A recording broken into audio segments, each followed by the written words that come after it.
So ngayon guys, tuturuan ko kayo paano mag-injector. Ganito lang yan. Kaya sa Play Store. Ayan. Search niya. ZenHub. Yan. Yan, na-download mo yan. Tapos, ito. Yes. So, yan. Yan, yan. Tapos, punta kayo dito. Pindutin nyo ito. Yan. Pag malabas na ganito, huwag nyo bubarahin. Kailangan yan. Pipindutin mo yan. Pag ayos sa inyo. Tak. Ito. Settings. Ito dito. Ito. Ayan. Yan.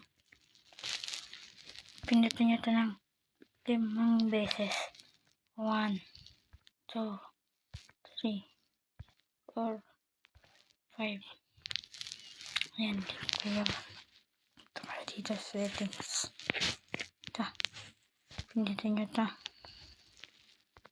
Ayan. Ito, open nyo ito. Ito. Tapos, ito, pinakadulo.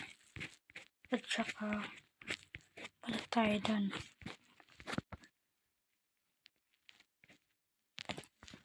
Ito, pindutin nyo ulit to.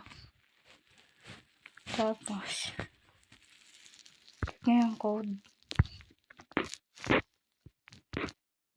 Pindutin nyo yan. Tapos, search nyo dyan. Code na yan. Ito,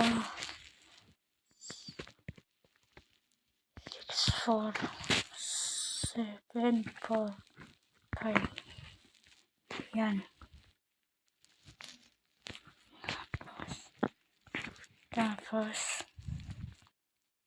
makabalik kayo dun.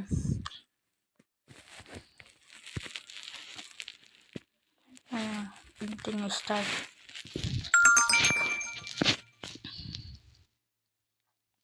Tapos,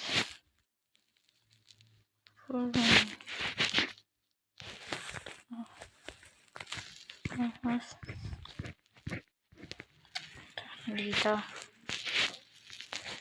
Ito. Okay, mayan. Yan. Yun na. Bye-bye. Thank you sa panonood.